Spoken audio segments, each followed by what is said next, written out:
Appreciate you, boss. I don't think so. Do I need a mic? I don't need a microphone, do I? Of course you don't. All right. So look, I'm gonna be brief. Be about 20 minutes. That's kind of brief for me. Know your why. Antonio Stevenson is gonna tell a bunch of brothers to know your why. I did what I did for a long time and didn't know why I was doing it. I played football, coached for about 15 years, didn't really know why. And I thought back to the early 80s. Early 80s, my dad was a coach. Never really heard my dad cuss a kid out.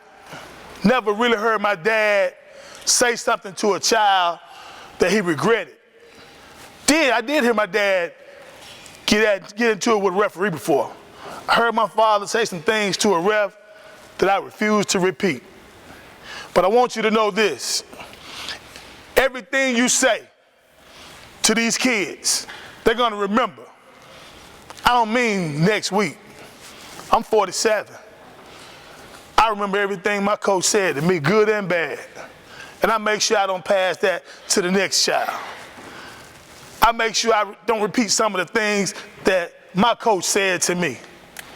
Now I'm gonna tell you, I had a coach at Carver High School, said some things to me that made me mad, made me tough, motivated me to go out and get the job done. The same thing this brother just told y'all. He gonna make y'all job a little harder. Really, he gonna test your intelligence.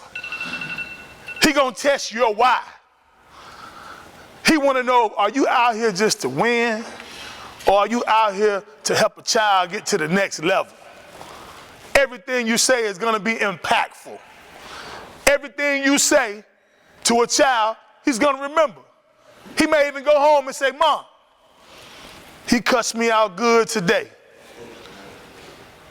I don't believe he said some of the things he said to me. I'll be the first to tell you. Been on a lot of teams. Before college, after college, tried playing pro ball, went to 4 different camps, finally found home in Canada for 9 games. Got threw off that team too. Because everything my coach said to me, I thought I had to be mean. I thought I had to be tough. I got fined $10,000 for my temper. $10,000? I need that back right now. But I told Coach, first person I talked to when I got back, I pulled Coach Poe to the side. I said, Coach, you made me something special. And he said, well, I wanted you to graduate. All I wanted you to do to graduate and go to college. And I said, Coach, I didn't know that's what your goal was for me. But you made that my goal for myself. So the first thing you guys got to do is talk about education. You have to, because they're student athletes. They're not just football players. And some aren't going to be very good at football. I've never been on a team and been the best athlete. I repeat that. I have never been on any team and been the best athlete. But because of my coaches, I outworked everybody. I stayed late, ran hills, did push-ups, tried to go through the tires while wasn't nobody watching because I didn't want them to see me fall. Until about 6 months later, I would challenge everybody to come to these tires. And I would run through those tires, and I'd get to the other side and say, let's go. And some of those guys are born athletes. They would run through those tires. But some of those guys that thought they were better athletes than me would fall. And I didn't pick at them and laugh at them. I said, note to self, I got him. I got him. He ain't with me anymore. And when I finished at Carver High School, I went to Wake Forest. I only lasted 1 year because I wasn't very coachable. I was built for football, but I wasn't very coachable. Because at Wake Forest, they didn't do all that baby in you. Come on, son, this, that, and the third. So I transferred to Winston State, and I was home. I mean, I was home, guys. I was at home.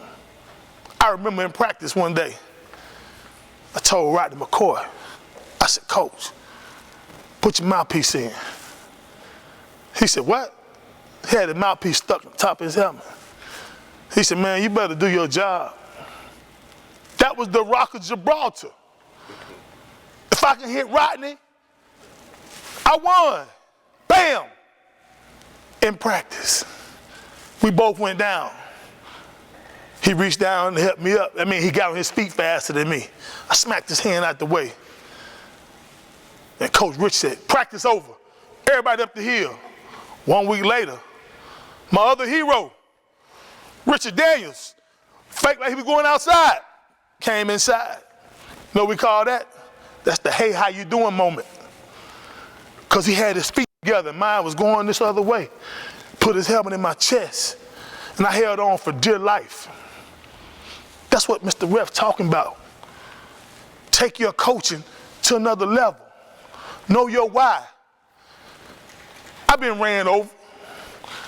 I've been ran through. I done spit my mouthpiece out, said I quit.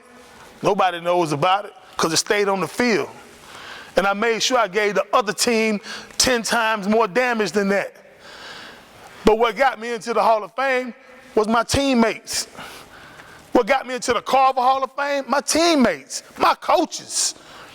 I never had a coach that gave up on me. I never had a coach tell me, get out of here and leave and don't come back. Never been cussed out terribly by a coach, just one. And he came to me 10 years later, 15 years later, I just wanted you to try college. It's something you had me thinking you were gonna quit. You guys, you gotta know your why. They asked me to come and tell you today everything you already know. So I'm just reiterating. I heard the questions to the Mr. Official. Hey guys, got the hardest job in the world. Got to make everybody happy. His job won't be easy until he says, I don't care who likes me. I'm going to do my job, go home to my family. He don't have one job. Protect the kids. He shouldn't care about y'all. He shouldn't care if y'all get mad. He shouldn't care if y'all get your chest big for a second and come at him, and your player should never hear the things you have to say to him. Your player should never know that you're upset by the call. You should turn, walk away, and whatever you got to say, you say it to yourself. You got to know your why, and cussing out the ref ain't part of your why. You can say a million things, but until you put action to it, it's all hollow. You can say, I'm going to do this, I'm going to do that, but until you actually put action into it, it's nothing. What I loved a minute ago, what set the stage for me to come up here, was I heard him trying to explain, and I heard whispers. And then I heard a brother say, let me give y'all clarity. He stood up and gave y'all clarity, because until he stood up, we almost had a semi-riot over some new rules. It's okay. I've been on both sides. I didn't want to hear that. I got questions. I need clarity. I played against that brother, the tough son of a gun. That's why he said, let me give y'all clarity, because he understand where y'all was coming from. But if you know your why, it's going to happen anyway. Somebody going to get cracked back on. He going to throw his flag, and some of y'all going to say, I knew he was going to throw his flag. We can't stop them kids from doing that. If you know your why, and you know how to coach, and you want to take your coaching to another level, you'll challenge yourself. You'll challenge yourself to be better every day. But I want to talk to you about grades one more time. How many of y'all, by a show of hands, got access to your kids' grades? Good job. Give yourselves a hand. That's more important than anything I'm going to talk about today. Because if it's just about football, I was misinformed. Student athletes, the first word is student. The grades come first. They can say anything about me. They can run all my accolades. But what they're going to have to tell you is that from the day one I stepped into college, I maintained a 3.0. And I was a hell raiser. But I was a hell raiser in the class too. I had my hands up first. I sat in the front of the class. These are the things you got to encourage. If it's just about football, might be the wrong league, because I know these guys. I know these guys. I know your executive staff. I know they're not having it. It's not just about football. They want you to take care of these kids. They want you to mold these student athletes into great student athletes. It's going to be some outstanding plays. Hope they're on your sideline. Hope there's your team making these outstanding plays. But at the end of the day, I think the team with the best and the highest GPA should be recognized. I think the coach that visits the school should be recognized. Y'all are all mentors. All of you guys are mentors. If you think coaching isn't mentoring, come and talk to me. The hardest part of your job is going to be to sit a kid down because he didn't make the grade. They shouldn't have to. Your executive staff shouldn't have to. They shouldn't ever have to tell you how to do your job. They've already given you the rules. If the grades aren't a part of it, they shouldn't be out there. Parents, parent engagement. I want to tell you guys a very short story. The day school got out, I had 12 kids in my program. 12 kids in my program. All 12 a year ago were flunking, barely passing.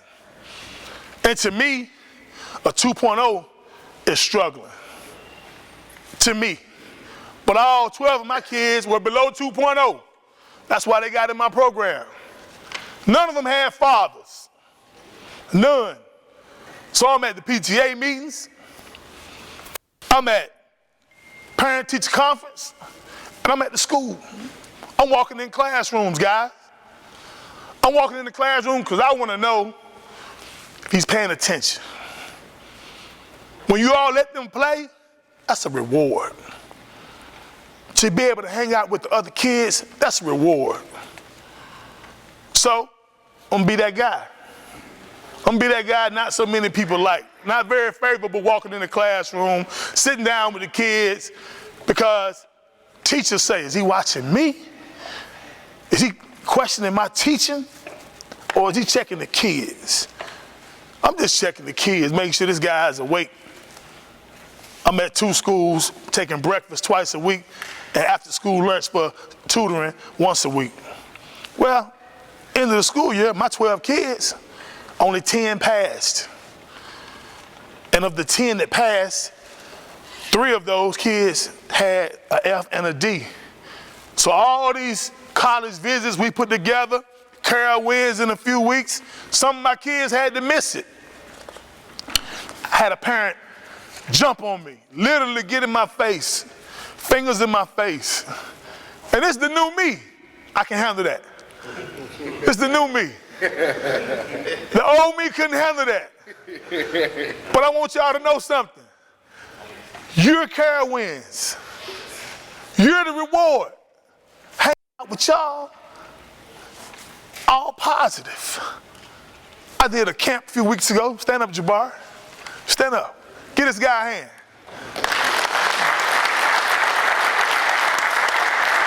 He'll tell you, he asked me one time, love this guy. I see a lot of friends in the room, so I'm not gonna hold anything back. He said, come and do a camp, man. Come out here in this hot sun for 2 hours. If you know me, you know I don't do sun. But any chance to impact the lives of some young kids, I stopped what I was doing. I said, I'll be there Sunday. Amazing. Because my kids, they ended up are going to go to Carowinds in 2 weeks. It's going to be 7 kids out of 12. So you got to know that 5 parents have jumped on me, called me, cussed me out. But my 2 hours with Jabari was Carowinds for me. Anytime I get to see kids having fun, running around, knocking stuff down, yeah, getting excited. I said, Jabari, quick question. He said, what's up, bro? I said, how these kids' grades? He said, you're gonna laugh when I tell you this. I said, what's up? He said, all AB honor roll except 2. 2 of these kids out here missed AB honor roll by 1 point. At that point, I don't care how many wins you have. I'm sorry. I played for Walkertown Wolfpacks when I was coming up. I think one year, my man Tolliver over there, I think one year we sat on the sideline at the Satama Bowl, we were undefeated. Am I right, brother? We were 16-0. Every other year, combined, we might have had 15 wins. But we learned how to play football, and we had fun. Am I right, bruh? Am I right? We were together. You remember that? But I'm going to tell you something. No one should tolerate a lot of profanity around these kids. I know it's going to be hard to get it all out, but you should never cuss a child out. Agreed? Rule number one, let's not cuss a child out. Just throw your other hand up on that one. Good job. So we're not going to cuss the kids out. I see y'all some chatters in the back. Don't y'all cuss these kids out. Number two, there's so many different words you can use without cussing. But number two, let's encourage parental involvement. Don't just drop your kids off at practice and leave. Encourage some of these parents to get involved and watch practice. We right? That's rule number two? Come on, give me some, okay? Okay. And my last rule, I hope y'all sitting beside some of your fellow coaches with the same organization, because I think we need accountability partners. I think we need somebody that can grab us when we're wrong.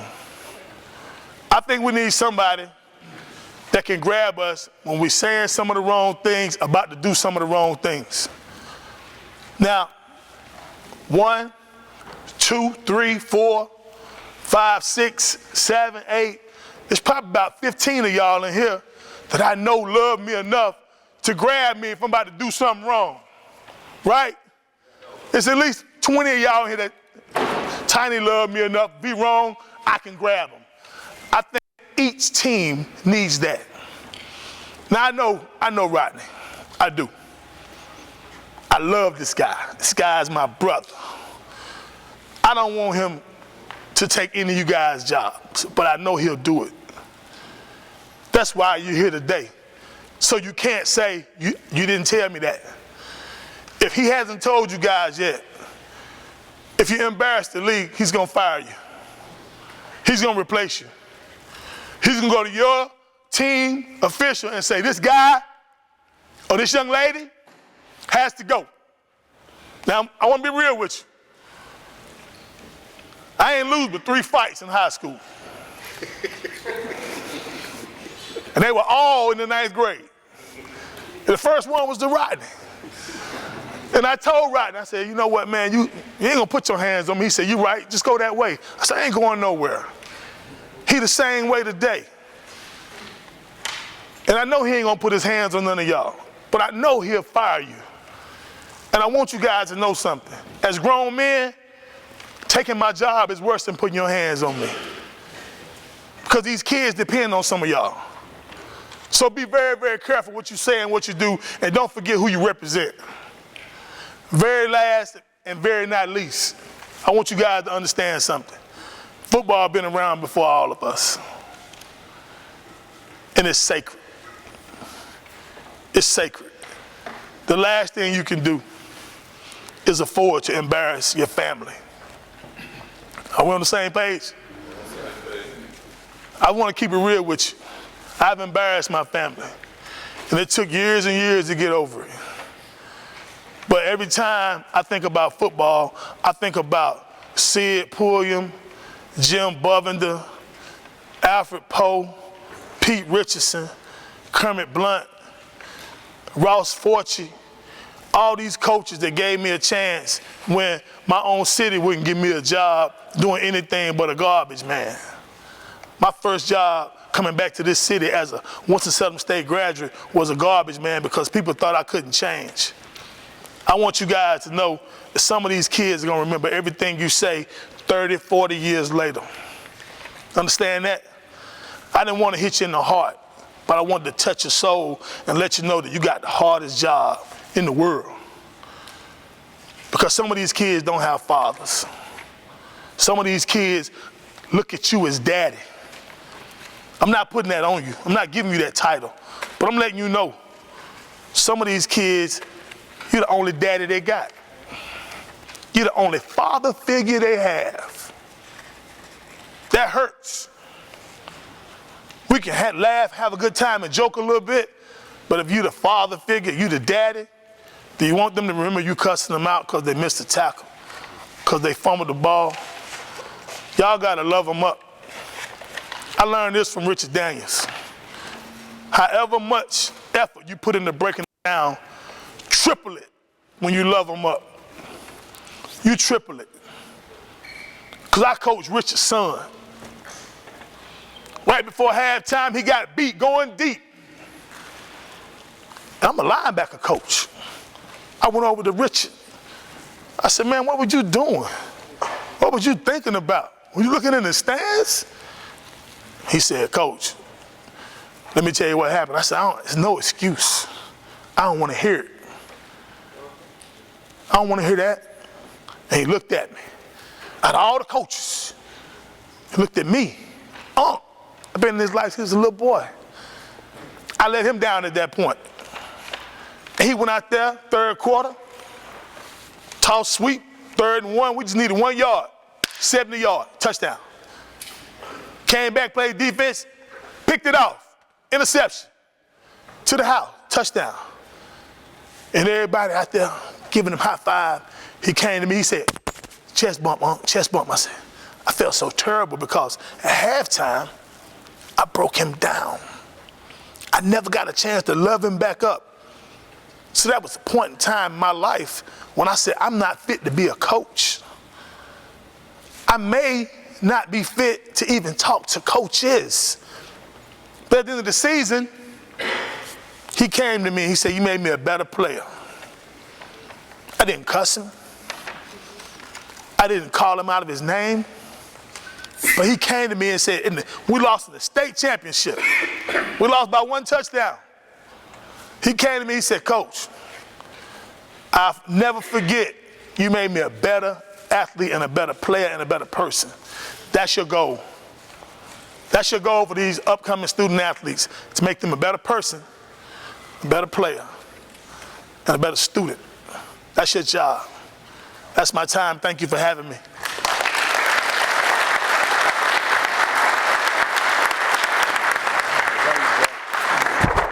All right.